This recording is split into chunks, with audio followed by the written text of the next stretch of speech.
টুকুনের মা তো অর্জুনের মাকে অপমান করে বলে, আমরা অনেক বছর ধরে এই বাড়িতে আছি, তারপরও আপনি আমাদেরকে এই বাড়ি ছেড়ে চলে যেতে বললেন, কিন্তু টুকুনকে কেন এই বাড়ি ছেড়ে চলে যেতে বললেন না? কারণ টুকুন বেশি টাকা ইনকাম করে, এই জন্য। এই কথা শুনে তো অর্জুনের মা অনেক রেগে যায়।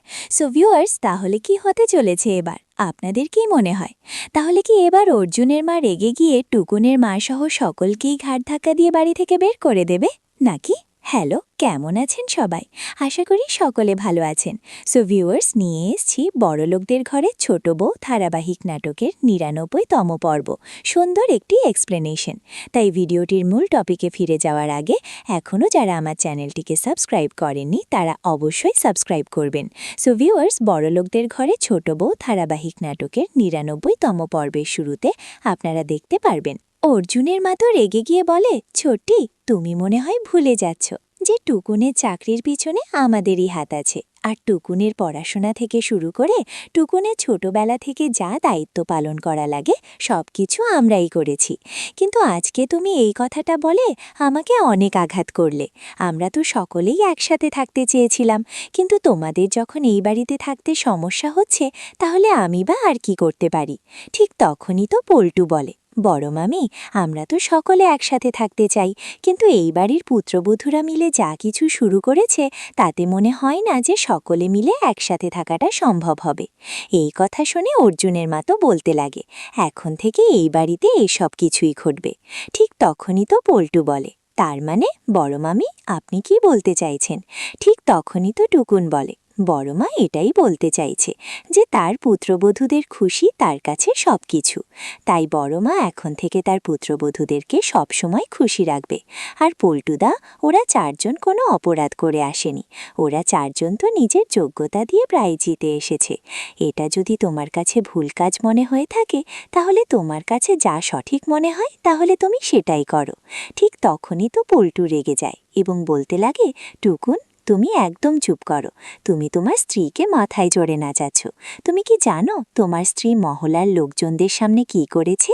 যদি আমার স্ত্রীকে মাথার উপরে তুলে নাচাতে হয় তাহলে আমি নাচাবো, কিন্তু তোমার স্ত্রীর মতন আমার স্ত্রীকে পায়ের জুতো করে রাখবো না। আর তোমার কোনো অধিকার নেই আমার এবং আমার স্ত্রীর মাঝে কথা বলার।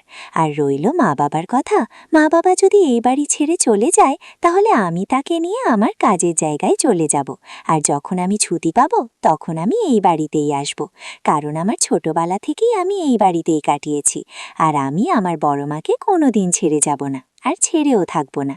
এই কথা শুনে তো অর্জুনের মা বলতে লাগে, আমি তো এটাই চেয়েছিলাম, সকলকে আমার ভালোবাসা এবং স্নেহ আদর দিয়ে আটকে রাখব, কিন্তু আমি কাউকে আটকে রাখতে পারিনি।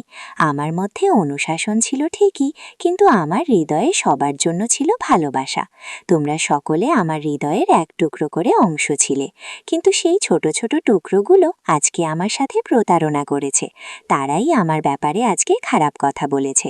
এই কথা বলে অর্জুনের মা কাটতে শুরু করলে ঠিক তখনই তো সকলেই একদম অবাক হয়ে তাকিয়ে থাকে। এবং এরপরে দৃশ্যে তো আমরা দেখতে পাই, সেনবাড়ির সকল বৌমা মিলে তো সেনবাড়িতে দুর্গাপুজো করার জন্য বায়না করে, এবং সকল খরচা তারা 4 বৌমা মিলে দিতে যায়। যার কারণে অর্জুনের মা দুর্গা সেন তো দুর্গাপুজোর জন্য রাজি হয়ে যায় এবং খুশি হয়ে যায়। ঠিক তখনই তো অর্জুনের চাচা বলে, দুর্গাপুজোর মধ্যে কতগুলো খরচা পড়বে তা কি তোমরা ভেবে দেখেছ? এতগুলো টাকা কোথা থেকে আসবে? এই বলে অর্জুনের চাচা তো অহনাকে অপমান করে বলে, অর্জুন, এতগুলো টাকা কোথা থেকে পেলে? তোমার স্ত্রী আবার বেআইনিভাবে টাকা ইনকাম করে না তো? ঠিক তখনই তো অহনা বলে, হ্যাঁ চাচাজি, আমি বেআইনিভাবেই টাকা ইনকাম করি। এই কথা শুনে তো অর্জুনের চাচা বলতে লাগে, ছোট বউ, তুমি আমাকে অপমান করে কথা বলছো কেন? ঠিক তখনই তো টুকুন বলে, চাচাজি, আপনি আমাকে অপমান করে কথা বলতে পারেন, আর আমি আপনাকে অপমান করে কথা বলতে পারবো না? এটা কেমন কথা হলো? এবং এরপরে দৃশ্যটা আমরা দেখতে পাই, পারু তো অহনা সহ সকলের সামনেই বলে, পল্টু নাকি এই বাড়ি ছেড়ে চলে যাবে, যার কারণে পারুর বাবার কাছ থেকে বাড়ি বাড়ি করার জন্য টাকা চাইতেছে। এই কথা শুনে সকলেই তো একদম আশ্চর্য হয়ে যায় এবং অহনা তো পারুকে বলে, মেজদি, আপনি কোনোভাবে এই অন্যায় কাজটা করবেন না। আপনি আপনার বাবার কাছ থেকে আর একটা টাকাও এনে দেবেন না। ঠিক তখনই তো পারু বলে, আমি যদি টাকা এনে না দেই তাহলে তো আমাকে আবারও আমার বাবার বাড়িতে পাঠিয়ে দেবে, আর দ্বিতীয়বারের মতো তো আমার বাবা আমার বোঝা কাঁধে নিয়ে চলতে পারবে না। এই কথা শুনে অহনা তো বলতে লাগে, মেজদি, আপনার মধ্যে অনেক গুণ আছে। আপনি চাইলে কাবাডি খেলে একজন প্রশিক্ষক হতে পারেন। তাহলে আপনি এভাবে চুপ করে সবকিছু অপমান এবং অন্যায় কেন সহ্য করবেন? এই কথা শুনে তো পারু কি করবে কিছু বুঝতে পারে না। সো ভিউয়ার্স, তাহলে কি হতে চলেছে এবার? আপনাদের কি মনে হয়? তাহলে কি এবার পারু সত্যি সত্যি পল্টুর অন্যায় কাজের বিরুদ্ধে প্রতিবাদ করবে, নাকি অন্য কিছু ঘটবে? তো ভিউয়ার্স, এই ছিল বড়লোকদের ঘরে ছোট বউ ধারাবাহিক নাটকের ৯৯তম পর্বে সুন্দর একটি এক্সপ্লেনেশন। তো আপনাদের কাছে কেমন লেগেছে অবশ্যই কমেন্ট করে জানাবেন, এবং পরবর্তী ভিডিওটির এক্সপ্লেনেশন ভিডিওটি সবার আগে দেখতে চাইলে অবশ্যই আমাদের চ্যানেলটিকে সাবস্ক্রাইব করে আমাদের সঙ্গে থাকবেন।